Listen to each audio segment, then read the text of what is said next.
გურჯაანის ტექნოპარკში ფინანსური ტექნოლოგიების კვირეული დაიწყო. მონაწილეები ცოდნას იღებენ ციფრული პროდუქტებისა და დიზაინის, ალტერნატიული ფინანსებისა და სხვა საკითხების შესახებ. მოწვეული მენტორები და ტრენერები მონაწილეებს ეხმარებიან საკუთარი იდეების სტარტაპებად გადაქცევაში. პროექტი ინოვაციებისა და ტექნოლოგიების სააგენტოს დაფინანსებით გურჯაანის ტექნოპარკის ინიციატივით ხორციელდება.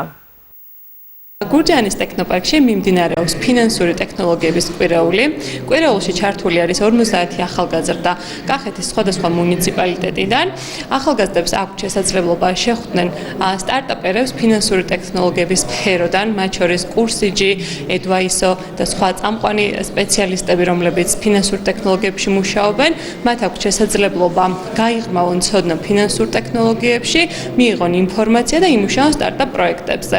უკვე გურჯაანის ტექნოპარკში მეორედ ვიღებ მონაწილეობას და სიმართლე გითხრათ ძალიან საინტერესო, ინოვაციური და ახალია ეს ჩემთვის. სხვათა შორის არ ვიყავი თავიდან ამ ყველაფრით დაინტერესებული, თუმცა პირველად მონაწილეობის მიღების შემდეგ ძალიან გამიტაცა, ესე რომ ვთქვათ, ამ სფერომ და უკვე ვფიქრობ რაღაც იდეებზე, რომელიც სულ ყოველთვის მომდის თავში და დამეხმარება გურჯაანის ტექნოპარკი ამ იდეების განხორციელებაში.